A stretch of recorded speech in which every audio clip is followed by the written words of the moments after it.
نستغفره ونعوذ بالله من شرور أنفسنا وسيئات أعمالنا من يهده الله فلا مضل له ومن يضلل فلا هادي له وأشهد أن لا إله إلا الله وحده لا شريك له وأشهد أن محمدا عبده ورسوله يا أيها الذين آمنوا اتقوا الله حق تقاته ولا تموتن إلا وأنتم مسلمون يا أيها الناس اتقوا ربكم الذي خلقكم من نفس واحدة وخلق منها زوجها وبث منهما رجالا كثيرا ونساء واتقوا الله الذي تساءلون به والأرحام إن الله كان عليكم رقيبا يا أيها الذين آمنوا اتقوا الله وقولوا قولا سديدا يصلح لكم أعمالكم ويغفر لكم ذنوبكم ومن يطع الله ورسوله فقد فاز فوزا عظيما أما بعد فإن خير الكلام كلام الله وخير الهدي هدي محمد صلى الله عليه وسلم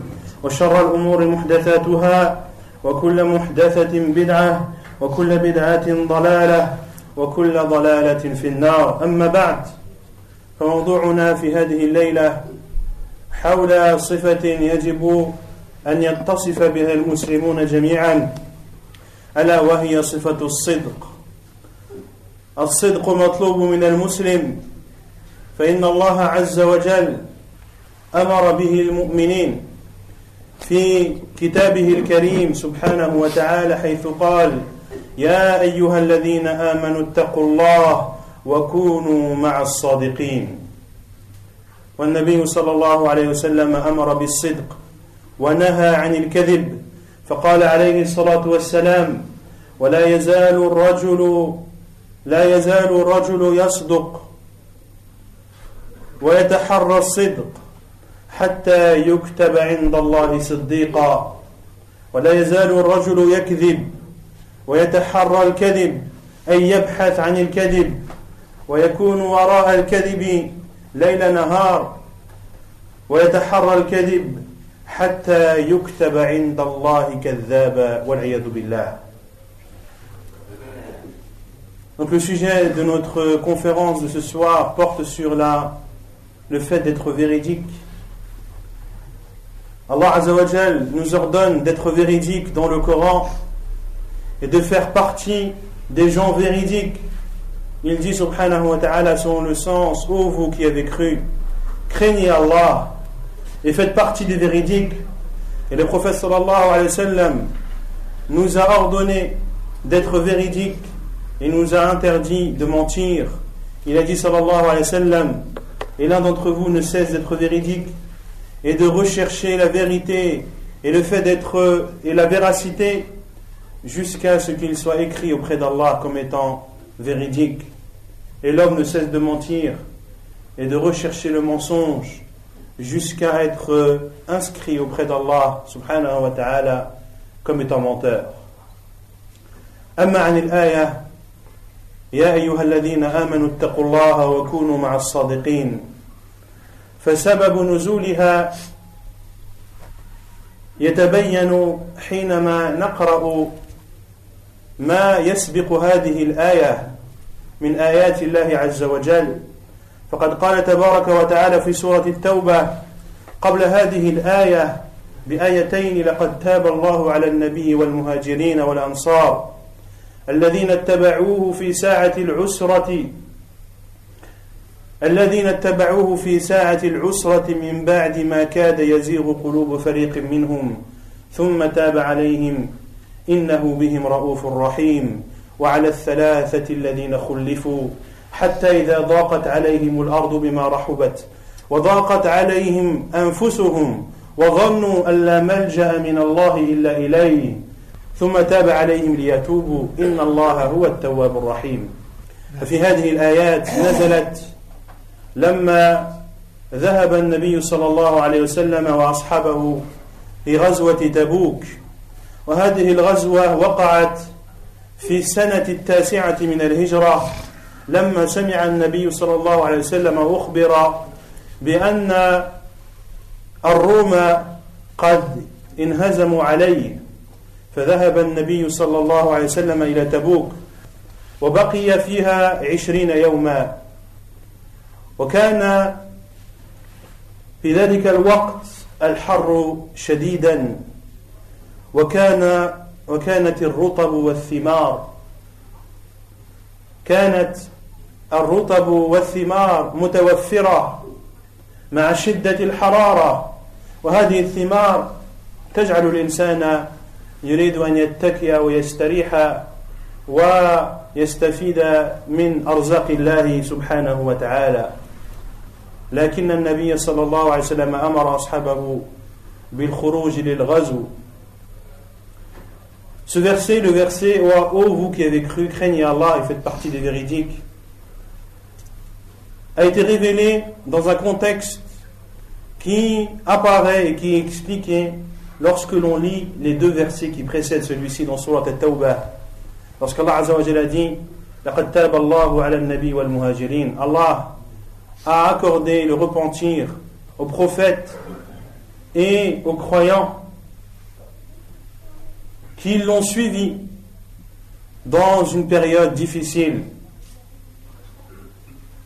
من بعد ما كاد تزيغ قلوب فريق منهم jusqu'au point que certains d'eux allaient presque craquer. ثم تاب عليهم puis Allah leur a accordé le repentir.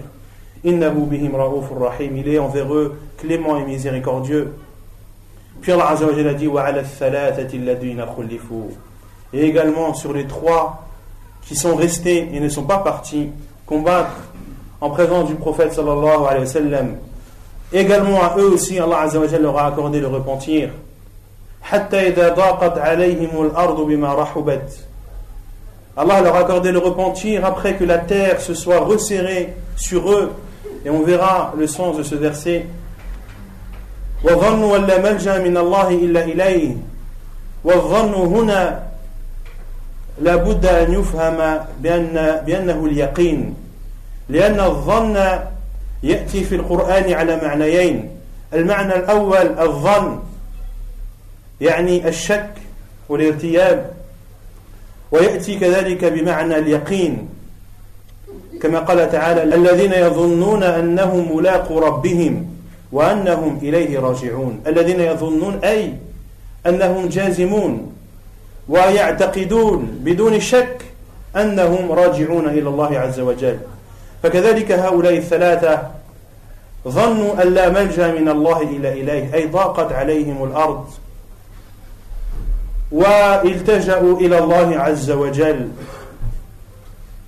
ثم تاب عليهم ليتوبوا إن الله هو التواب الرحيم.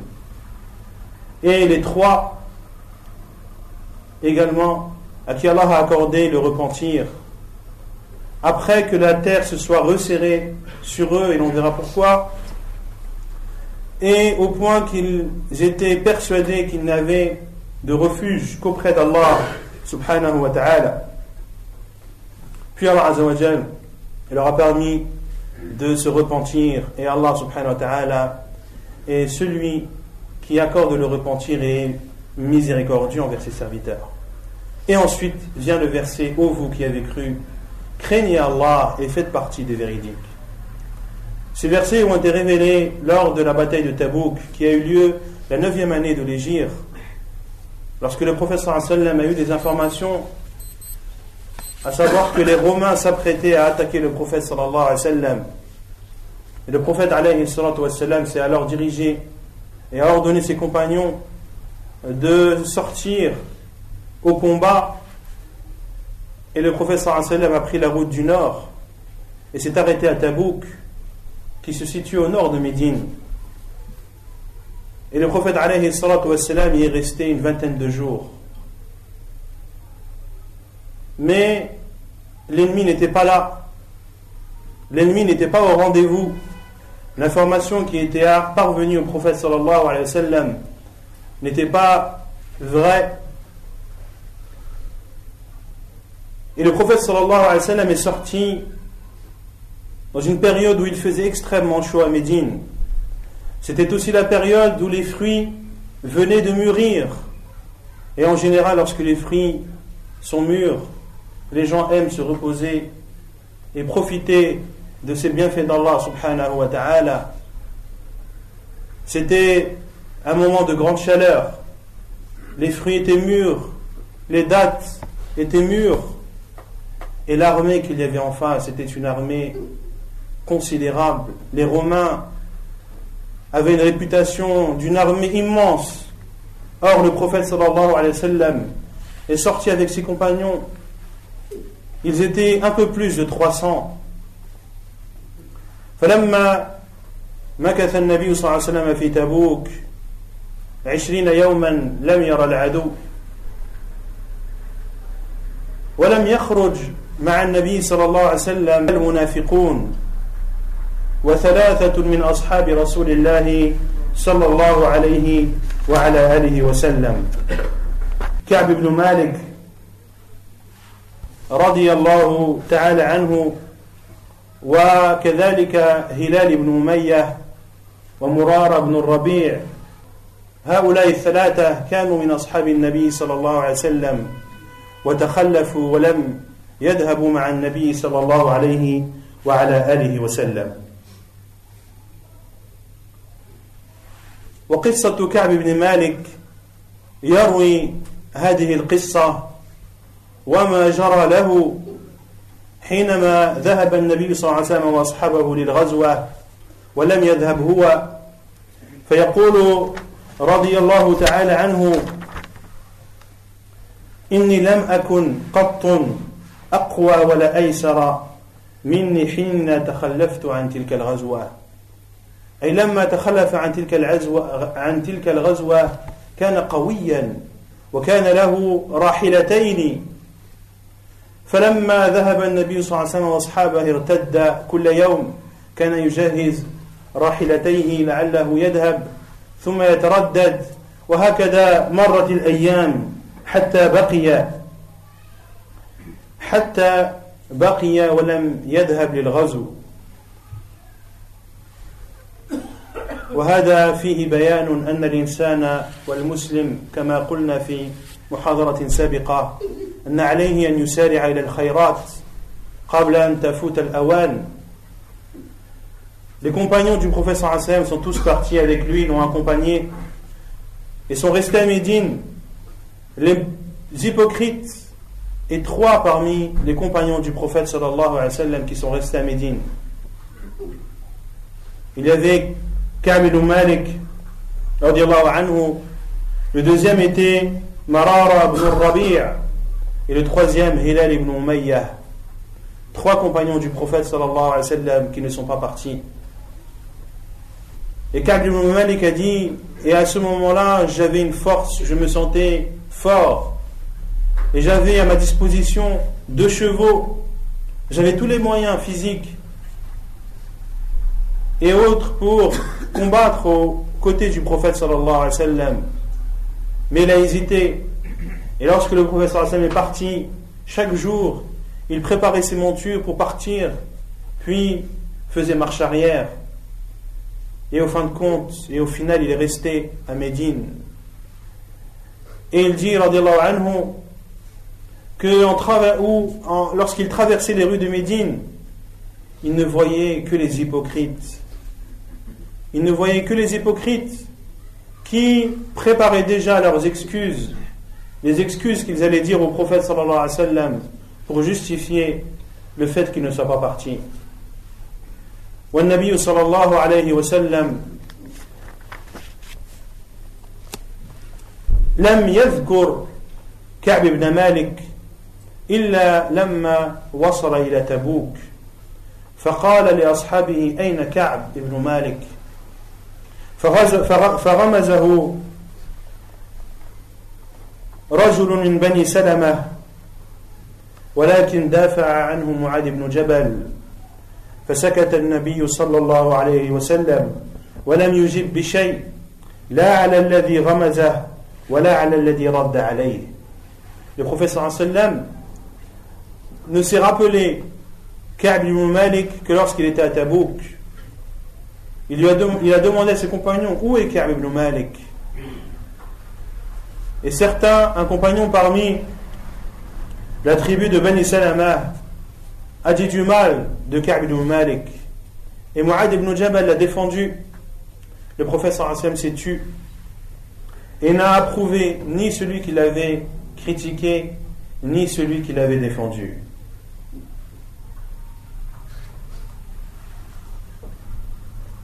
وهكذا استمر الأمر وبقي النبي صلى الله عليه وسلم في تبوك 20 يوما. قال كعب بن مالك رضي الله عنه: إنه لما بلغه أن النبي صلى الله عليه وسلم رجع قافلا من الغزو بدأ يفكر ويشاور ماذا يقول لرسول الله صلى الله عليه وسلم، يريد أن يتحدث بحديث وإن كان كذبا من أجل أن يعذره النبي صلى الله عليه وسلم، وكان يستشير أهله ماذا يقول للنبي صلى الله عليه وسلم حتى يعذره، فكان يفكر. فلما بلغ النبي صلى الله عليه وسلم المدينة قال كعب بن مالك: ذهب عني كل ما جمعته من الباطل وعزمت أن أصدق وأن أصدق مع رسول الله صلى الله عليه وسلم. Et lorsque le prophète sallallahu alayhi wa sallam est revenu à Médine, n'ayant pas combattu car l'ennemi n'était pas au rendez-vous, Ka'b ibn Malik a été informé du retour du prophète sallallahu alayhi wa sallam et il commençait à réfléchir sur les excuses qu'il allait dire au prophète sallallahu alayhi wa sallam. Il réfléchissait et parlait avec sa famille et était prêt à mentir pour que le prophète sallallahu alayhi wa sallam lui pardonne. Et il dit radiyallahu anhu, et lorsque le prophète sallallahu alayhi wa sallam est arrivé à Médine, tous les mensonges et toutes les situations que j'avais préparées sont toutes parties. Elles sont toutes parties et j'ai pris la décision de dire la vérité au prophète sallallahu alayhi wa ala alihi wa sallam. والنبي صلى الله عليه وسلم وصل إلى المدينة وأول شيء يفعله المسافر إذا رجع إلى بلده أن يصلي ركعتين في المسجد. هكذا كان النبي صلى الله عليه وسلم يفعل. وفعلا لما رجع النبي صلى الله عليه وسلم من هذه من تبوك ذهب إلى المسجد وصلى ركعتين فجاءه المنافقون واحدا واحدا يعتذرون إلى النبي صلى الله عليه وسلم ويحلفون أنهم لو كانت عندهم قوة لخرجوا مع النبي صلى الله عليه وسلم ولكنهم ضعفاء إلى آخره من الأعذار الباطلة. والنبي صلى الله عليه وسلم يعرف حالهم ويعرف منافق المدينة واحدا واحدا، وقد أعطى اسم كل منافق لحذيفة بن اليمان صاحب سر رسول الله صلى الله عليه وسلم، فكان النبي صلى الله عليه وسلم يستغفر لهم، والله تبارك وتعالى يقول: استغفر لهم أو لا تستغفر لهم، استغفر لهم أو لا تستغفر لهم، إن تستغفر لهم 70 مرة فلن يغفر الله لهم. فجاءوا واحدا واحدا فاعتذروا، فقال كعب بن مالك: أما أنا فعزمت أن أصدق مع رسول الله صلى الله عليه وسلم. فقال له النبي صلى الله عليه وسلم: تعال. ثم قال له: ما خلفك؟ فقال رضي الله عنه: يا رسول الله، إني لم أتخلف لعذر، وما جمعت راحلتين قبل غزوة هذه، وإني لو جلست عند أحد الملوك لخرجت منه بعذر لأنني أوتيت جدلا، ولكن لا أحدثك اليوم حديثا ترضى به ثم يسخط الله علي في ذلك. Et lorsque le prophète sallallahu alayhi wa sallam est revenu à Médine, il a prié 2 raka'at à la mosquée, et ceci fait partie des sunan à faire. Lorsque l'on revient de voyage, la première chose à faire est de se rendre à la mosquée et d'accomplir 2 unités de prière, et c'est ce que a fait le prophète sallallahu alayhi wa sallam. Et lorsqu'il est rentré, les Les hypocrites sont tous venus rencontrer le prophète sallallahu alayhi wa sallam pour présenter leurs excuses et jurer qu'ils n'avaient pas la possibilité de partir et que s'ils avaient la possibilité de partir, ils seraient partis. Et le prophète sallallahu alayhi wa sallam connaissait très bien leur situation. Il savait très bien que c'était des hypocrites et que leurs excuses n'étaient que futilité et mensonges. Et le prophète sallallahu alayhi wa sallam les connaissait les uns après les autres. Il a donné le nom de tous les hypocrites de Médine à Hudayfa ibn al-Yaman, qui est celui qui détenait le secret du prophète sallallahu alayhi wa sallam. Il ne l'a divulgué à personne. Et le prophète sallallahu alayhi wa sallam implorait le pardon à Allah azza wa jal pour ces hypocrites, tout en sachant qu'ils mentaient. Et Allah azza wa jal a dit au prophète sallallahu alayhi wa sallam: demande-leur le pardon ou ne leur demande pas. Autrement dit, cela est pareil, est équivalent. Si tu leur demandais le pardon 70 fois, Allah ne leur pardonnera pas. Et Ka'b ibn Malik radiyallahu anhu a dit: quant à moi, j'ai décidé de dire la vérité au prophète sallallahu alayhi wa sallam. Et lorsque je me suis approché de lui, il m'a fait un sourire, le sourire d'une personne énervée, d'une personne mécontente. Et il lui a dit: quelle est la cause? Qu'est-ce qui explique que tu n'es pas venu et que tu es resté? Et il a dit: ô envoyé d'Allah, je n'ai pas d'excuse. J'étais physiquement prêt et capable. J'avais 2 montures avec moi. Mais j'ai décidé de te dire la vérité. Et si tu étais un roi, ou si c'était un roi parmi les rois connus à l'époque, je serais sorti avec une excuse acceptée, car Allah Azza wa Jal m'a accordé une facilité et une éloquence qui m'aurait permis de sortir des excuses en mentant et de me faire pardonner par ce roi. Mais avec toi, ô envoyé d'Allah, je veux être véridique, car si je te mens toi, j'ai peur qu'Allah Azza wa Jal soit énervé contre moi, car Allah Azza wa Jal connaît ce que renferment les cœurs.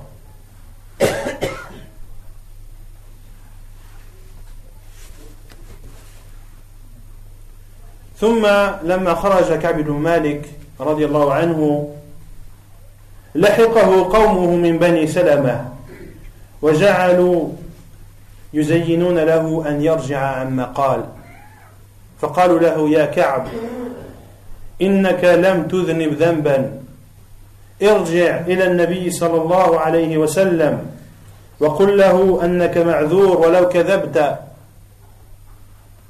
ولو كذبت ويكفيك أن يستغفر لك رسول الله صلى الله عليه وسلم فارجع وكذب نفسك فإنك معذور. Et lorsque Ka'b ibn Malik est ressorti, certains de sa tribu de Bani Salama sont venus le voir et lui ont dit: reviens sur ta parole, retourne chez le prophète sallallahu alayhi wa sallam, car tu n'as pas fait de péché. Dis-lui une excuse, même si tu mens, car si le prophète sallallahu alayhi wa sallam demande le pardon d'Allah, demande le pardon d'Allah en ta faveur, le pardon sera accepté. Retourne et reviens sur ces paroles que tu as dites. Puis Ka'b ibn Malik radiyallahu anhu سأل عن الصاحبين اللذين هما تخلفا عن رسول الله صلى الله عليه وسلم وهما مرارة بن الربيع وهلال بن أمية فقال كعب بن مالك: ماذا صنع هؤلاء؟ هل صنعوا مثل ما صنعت؟ فقالوا: نعم. هلال بن أمية ومرارة بن الربيع قال مثل ما قلت. فقال كعب بن مالك: فذكروا لي رجلين صالحين شهد بدرا فيهما أسوة فاتخذهم أسوة ولم يرجع إلى النبي صلى الله عليه وسلم. Et Ka'b ibn Malik a demandé sur le sort des deux autres parmi les compagnons du prophète sallallahu alayhi wa sallam qui eux aussi sont restés, Murara ibn Rabi' et Hilal ibn Umayyah. Ont-ils dit la même chose que moi? Ils ont dit oui. Et Ka'b ibn Malik a dit, c'est donc un exemple que je dois prendre, car ces deux compagnons avaient assisté à la bataille de Badr avec le prophète sallallahu alayhi wa sallam. Il n'est donc pas retourné chez le prophète sallallahu alayhi wa sallam.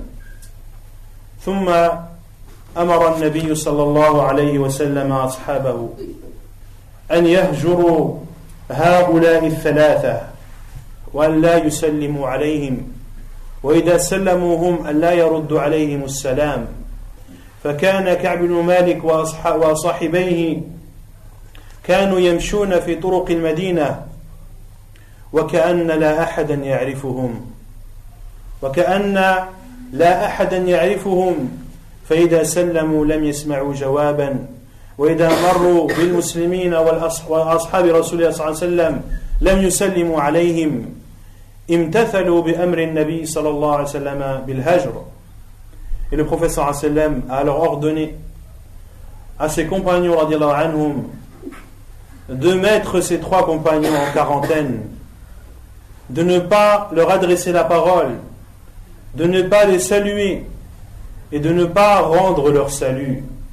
Et Ka'b ibn Malik a dit, je marchais dans les rues de Médine, je pensais être fou, je pensais être un inconnu que personne ne connaissait, je saluais, on ne me répondait pas, et lorsque l'on passait à proximité de moi, personne ne me saluait. يقول كعب بن مالك وكنت أحضر إلى النبي صلى الله عليه وسلم فأسلم عليه فلا أدري أحرك شافتيه أم لا صلى الله عليه وسلم وهذا أفضل الخلق صلى الله عليه وعلى آله وسلم. Ka'b ibn Malik a dit, et j'étais en présence du prophète sallallahu alayhi wa sallam et je le saluais et je ne sais pas si ses lèvres bougeaient pour me rendre le salut. والناس قد هجروهم ولم يسلموا عليهم ولم يردوا السلام فضاقت عليهم الأمور ضاقت عليهم الأمر والأرض وفروا إلى الله تبارك وتعالى أي هؤلاء الثلاثة ضاقوا وتحرجوا من هجر النبي صلى الله عليه وسلم وأصحابه لهم. وكعب بن مالك كان ثابتا وكان يصلي الصلاة مع الجماعة في المسجد مع أن الناس كلهم يهجرونه. Et Ka'b ibn Malik, malgré que les compagnons l'ignoraient, il venait quand même prier à la mosquée et accomplir la prière en groupe, malgré que le salut ne lui était pas passé et que personne ne répondait au sien. Quant aux deux autres, ils ont été touchés par ceci et étaient très éprouvés et ont préféré rester chez eux et accomplir leur prière chez eux plutôt que de venir à la mosquée. Quant à Ka'b ibn Malik, qui était un jeune, qui était courageux, continuait à prier dans la mosquée malgré cette mise en quarantaine dont il était victime. فضاقت عليهم الأرض وبقوا على هذا الحال 50 يوما. هجرهم النبي صلى الله عليه وسلم وأصحابه 50 يوما أي شهرا و20 يوما وهم في هذه الحالة. ثم بعد 40 يوما أرسل النبي صلى الله عليه وسلم أحد أصحابه ليقول لهؤلاء الثلاثة إن النبي صلى الله عليه وسلم يأمركم أن تعتزلوا أهليكم أن تعتزلوا نساءكم. بعد هذه المضايقة وبعد 40 يوما جاء أمر النبي صلى الله عليه وسلم بأن يعتزلوا نساءهم. فقال كعب بن مالك: هل أفهم من ذلك أني أطلقها؟ فما زاد ذلك الصحابي إلا قول النبي صلى الله عليه وسلم: إن النبي صلى الله عليه وسلم يأمركم أن تعتزلوا أهليكم. Et la situation a duré 50 jours, 1 mois et 20 jours dans cette situation. Et au bout des 40 jours, le prophète sallallahu alayhi wa sallam a envoyé l'un de ses compagnons pour aller informer les 3 qui étaient restés de s'abstenir de leurs femmes et de ne pas les approcher. Et Ka'b ibn Malik était un jeune, cela était difficile. Il a dit à celui qui a été envoyé par le prophète sallallahu alayhi wa sallam: dois-je divorcer de ma femme? Et ce compagnon n'a pas rajouté une autre parole que celle du prophète sallallahu alayhi wa sallam: le prophète vous ordonne de vous éloigner de vos femmes. Et Ka'b ibn Malik a dit à sa femme: ilhaqi bi ahliki, retourne chez ta famille. Et les savants ont déduit qu'il est autorisé dans des moments difficiles de dire à sa femme de retourner chez elle un certain temps, le temps que la pression et la tension diminuent, mais ceci n'est pas considéré comme un divorce en islam. De dire à sa femme retourne chez ta famille n'est pas considéré comme un divorce, et la preuve est le hadith de Ka'b ibn Malik radiyallahu ta'ala anhu.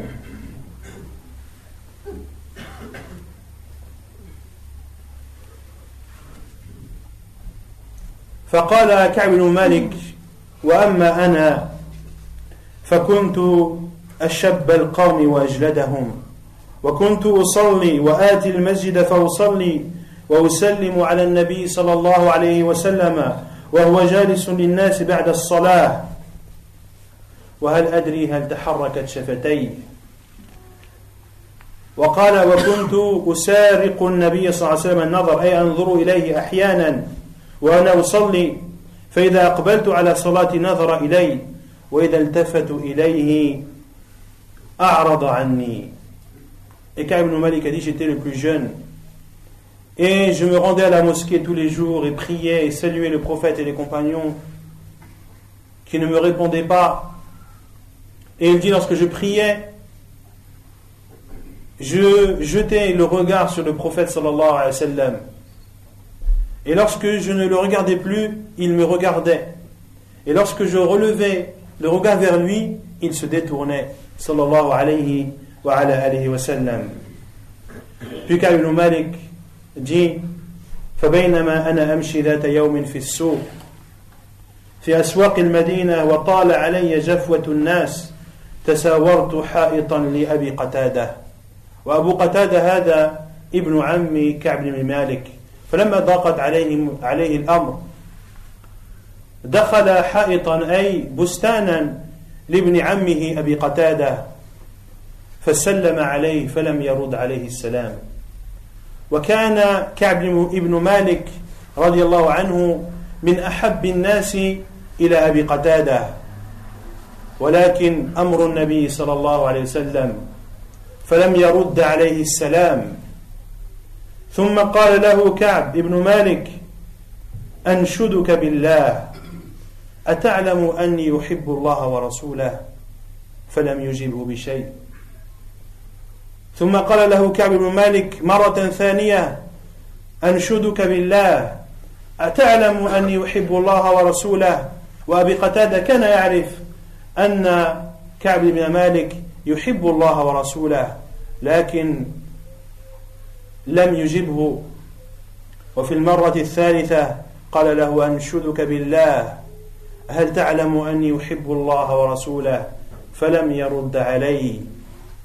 فقال كعب بن مالك: ففاضت عيني حزنا، ثم ذهب إلى السوق، لأن هذا ابن أبي قتادة رضي الله عنه كان من أحب الناس إليه، وكذلك كان كعب بن مالك أحب الناس إلى أبي قتادة، وكذلك أبو قتادة كان من أحب الناس إلى كعب، فلم يجبه مع هذه المدة الطويلة، لم يكلمه، ففاضت عيناه رضي الله تعالى عنه فخرج إلى السوق. Et Ka'b ibn Malik lorsque la situation était de plus en plus insupportable, est sorti dans le marché de Médine, dans les marchés de Médine, et il est entré dans l'un des jardins de son cousin Abi Qatada. Il l'a salué. Abu Qatada ne lui a pas rendu le salam. Abu Qatada était la personne la plus appréciée chez Ka'b ibn Malik. Et de même, Ka'b ibn Malik était la personne la plus appréciée chez son cousin Abu Qatada, mais il ne lui a pas rendu le salam après cette longue période. Puis il lui a dit: je prends Allah comme témoin, sais-tu que j'aime Allah et son envoyé? Il ne lui a pas répondu. Une deuxième fois: je te demande par Allah, sais-tu que j'aime Allah et son envoyé? Il ne lui a pas répondu. La troisième fois: je te demande par Allah, sais-tu que j'aime Allah et son envoyé? Il ne lui a pas répondu. Cela a fortement touché Ka'b ibn Malik, qui a pleuré et est parti radiyallahu ta'ala anhu. فلما بينما هو يمشي في السوق إذا برجل من أنباط الشام، والنبطي الذي ليس بعرب ولا بعجم، وسموا بذلك لأنهم كانوا يخرجون في البرار يستنبطون الماء. كان هؤلاء يعرفون أن يخرجوا الماء من الأرض، وكانوا يسافرون كثيرا إلى الشام، فاختلطت أنسابهم بين عرب وعجم، وكانوا يسمون ويعرفون بالأنباط. فأحد هؤلاء الأنباط قال: من يدلني على كعب بن مالك؟ فلما سمع كعب بن مالك هذا النداء قلت: أنا هو. فأعطاني ورقة وكنت كاتبا، وكان كعب بن مالك يقرأ ويكتب. فقال: فقرأت الكتاب فإذا فيه: أما بعد فقد بلغنا أن صاحبك جفاك. صاحبك أي الرسول صلى الله عليه وسلم، وكان الذي كتب إليه ملك من ملك غسان، وكانوا كفارا. وقال له: وإنك لست بدار هوان ولا مضيعة، أي لا تبقى في هذه الدار، في هذه المدينة، في ذل وهوان وضياع. تعال إلينا، الحق بنا نواسيك، أي تعال إلينا نواسيك بأموالنا، وربما نواسيك بملكنا. وهكذا الشيطان يبتلي بني آدم. Et lorsque Ka'b ibn Malik, après avoir quitté Abi Qatada, continue à marcher dans les rues de Médine, et une personne parmi Al-Anbat qui sont des personnes qui ne sont ni arabes ni non arabes, ils sont mélangés, et c'était des personnes qui avaient pour particularité de savoir extraire l'eau de la terre. Ils voyageaient donc beaucoup vers la région du Sham, et au fur et à mesure du temps, leurs progénitures se sont mélangées. La progéniture des Arabes et des Romains à l'époque se sont mélangées, et le résultat a été ces personnes appelées l'Anbad, qui n'étaient ni arabes ni non arabes, mais étaient mélangées. Et Ka'b ibn Malik a entendu une de ces personnes appeler: où est Ka'b ibn Malik? Qui peut me dire où est Ka'b ibn Malik? Et après avoir entendu cet appel, il a dit: c'est moi. Il lui a remis une feuille. Et Ka'b ibn Malik était un compagnon du prophète sallallahu alayhi wa sallam qui savait lire et écrire.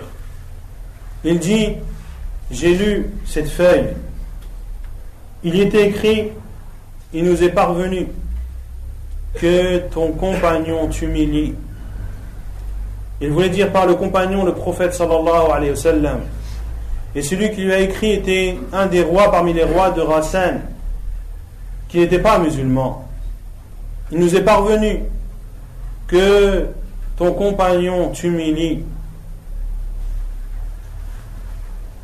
ne reste pas dans cette ville humiliée et rabaissée. Nous t'invitons chez nous et nous prendrons soin de toi. Nous te donnerons de nos biens et peut-être nous te confierons une partie du pouvoir. Ainsi le diable vient éprouver les personnes. Et ici Ka'b ibn Malik était extrêmement éprouvé. Après plus de 40 jours, après s'être vu ignoré par la personne qu'il aimait le plus, le diable a préparé son coup et lui a tendu une occasion de tomber dans la mécréance, wal'iyadhu billah. فقال كعب بن مالك فذهبت إلى التنور فسجرته أو فسجره فيه فسجرت هذه الورقة أي أحرقتها فأخذ هذه الورقة وذهب إلى التنور والتنور الفور فألقى هذه الورقة واحترقها حتى يقطع سبل الشيطان عليه وهذا من قوة إيمانه رضي الله عنه ومن قوة ثباته في الدين والإيمان.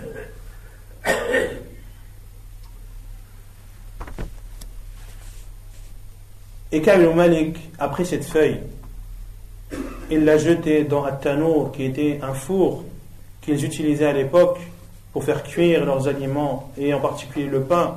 Et un tanour, ce sont les fours dont l'extrémité supérieure est très étroite et l'intérieur est large.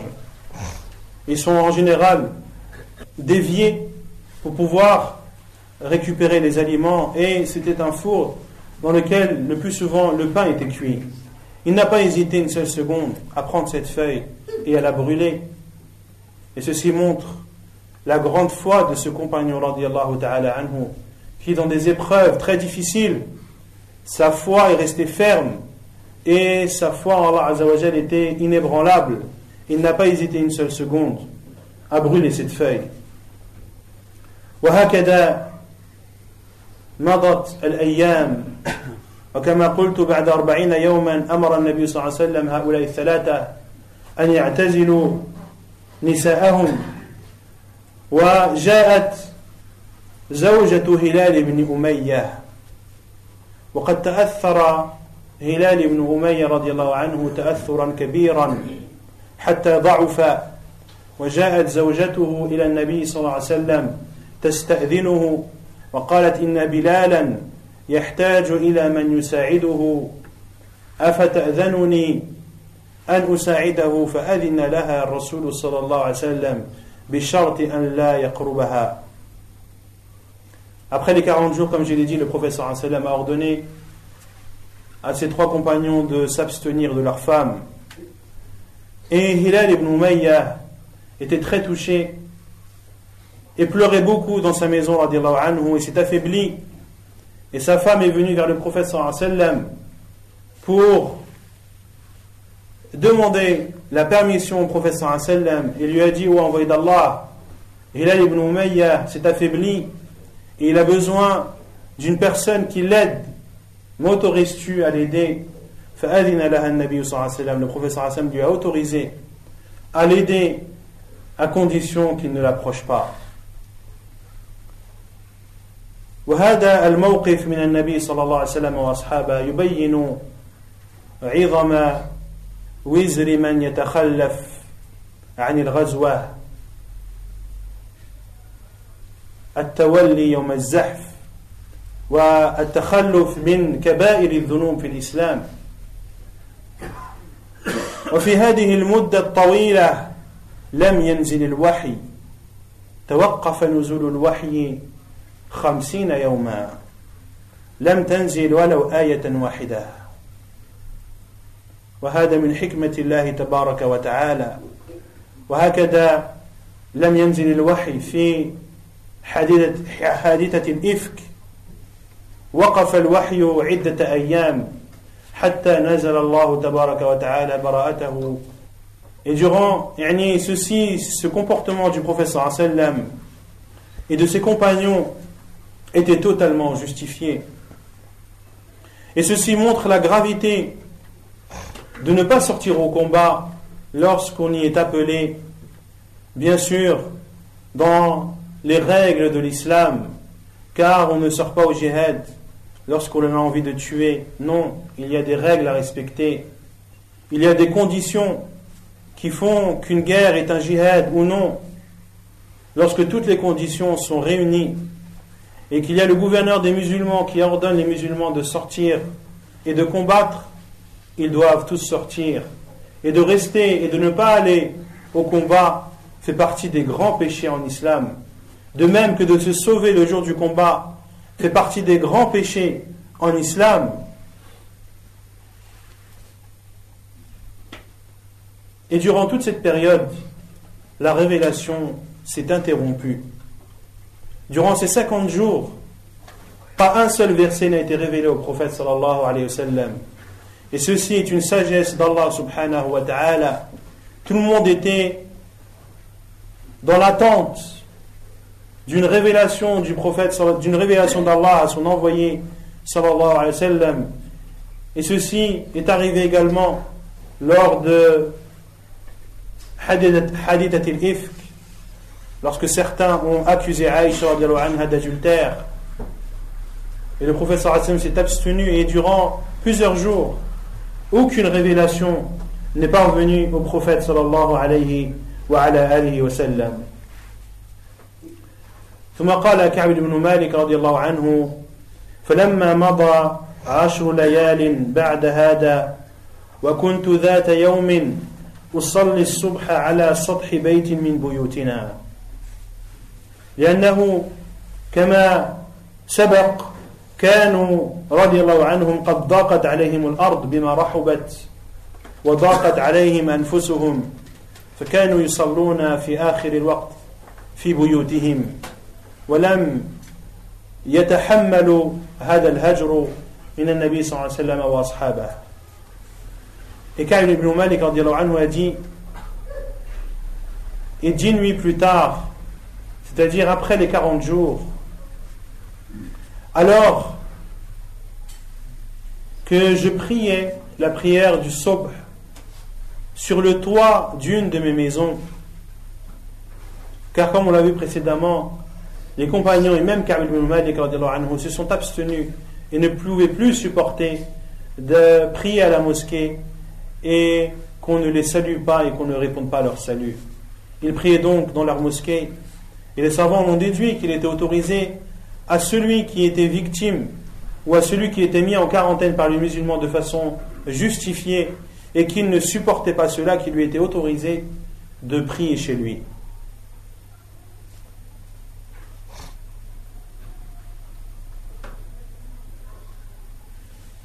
يقول وهو يصلي الصبح قال: فسمعت صاخرا يقول وهو على السلع، والسلع هو جبل معروف في المدينة، وصاح بأعلى صوته بيقول: يا كعب ابن مالك، يا كعب ابن مالك أبشر.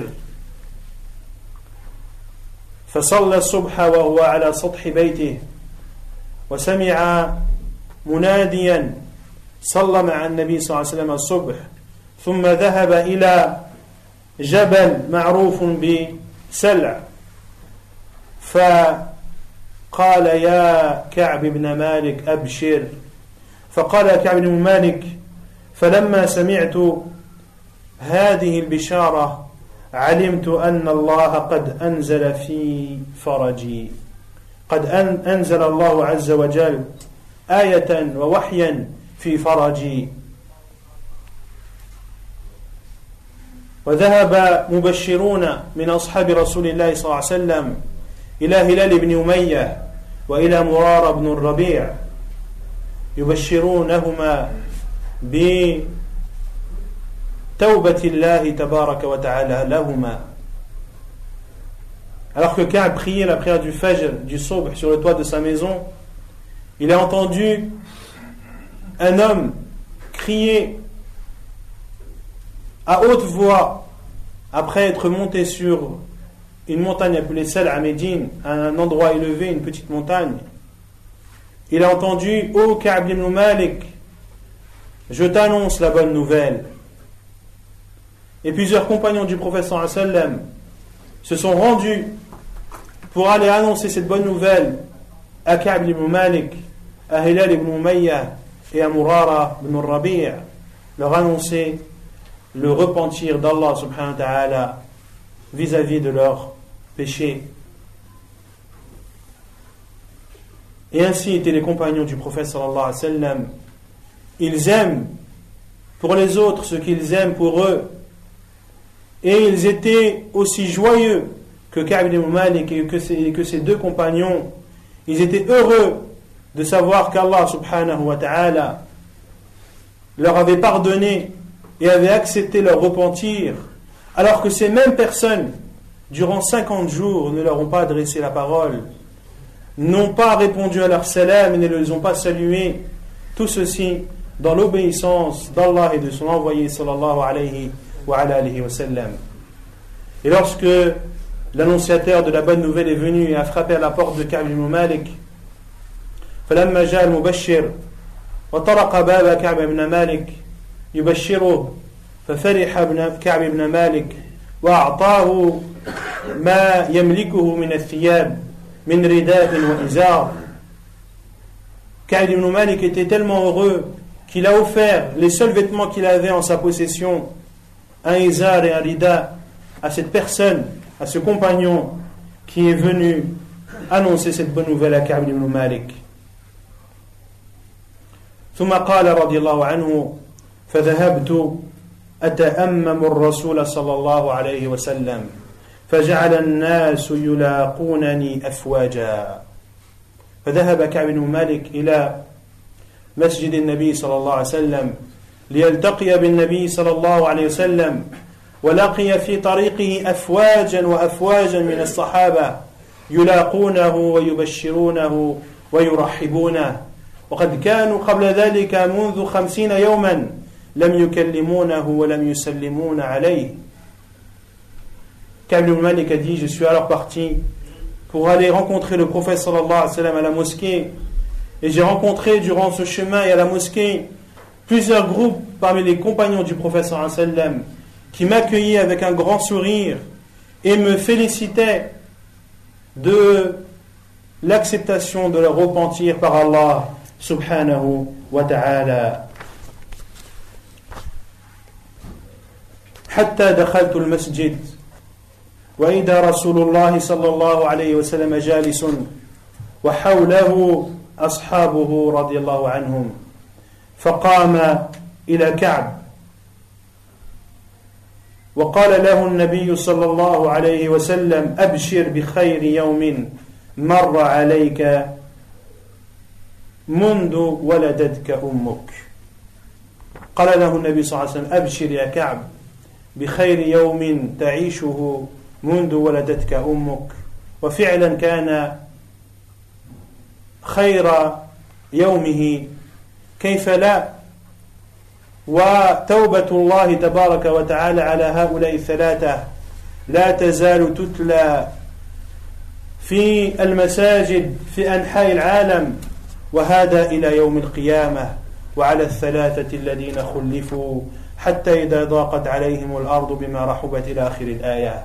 ففرح كعب بن مالك رضي الله عنه فرحا، وقال للنبي صلى الله عليه وسلم: يا رسول الله، أمن عندك أم من عند الله؟ فقال له النبي صلى الله عليه وسلم: لا بل من عند الله، لا بل من عند الله سبحانه وتعالى.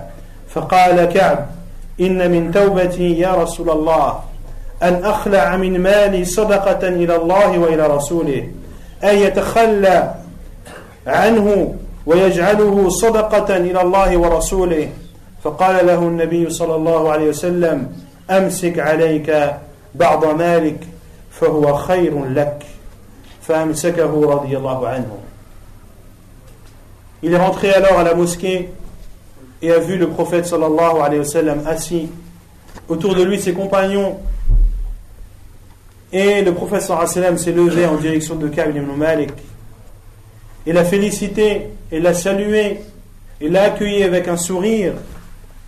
Puis il lui a dit sallallahu alayhi wa sallam: je t'annonce la bonne nouvelle, et c'est aujourd'hui le meilleur jour que tu vis depuis que ta mère t'a mis au monde. Et effectivement, c'était son meilleur jour, le jour où Allah Azza wa Jalla a révélé un verset où il acceptait son repentir, un verset qui par la suite sera lu, et ceci jusqu'à la fin des temps, par l'ensemble des musulmans de part et d'autre de cette terre. Ces versets seront lus jusqu'à la fin des temps, et ce verset et Allah a accepté également le repentir sur les trois qui n'étaient pas partis. Puis Ka'b ibn Malik a dit: ô envoyé d'Allah, provient-elle de toi? Provient-il de toi ou bien d'Allah? Ce repentir provient-il de toi ou bien provient-il directement d'Allah subhanahu wa ta'ala? Et le prophète sallallahu alayhi wa sallam lui a dit: non, il provient d'Allah subhanahu wa ta'ala. Et Ka'b ibn Malik était heureux d'apprendre cette nouvelle, de savoir qu'Allah Azza wa Jal a accepté ce repentir et qu'il en a informé le prophète sallallahu alayhi wa sallam, et que cela allait être récité dans le Coran jusqu'à la fin des temps. Il a dit: ô envoyé d'Allah, pour me repentir, je vais donner en aumône tous mes biens. Je vais les donner en aumône pour Allah et pour son envoyé sallallahu alayhi wa sallam. Ce sera un plus dans mon repentir. Et le prophète alayhi salatu wa sallam lui a dit: amsik alayka ba'da malik, garde une partie de tes biens, cela sera meilleur pour toi. Ne donne pas tout.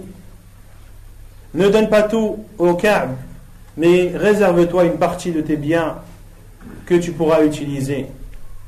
فأمسكه رضي الله عنه.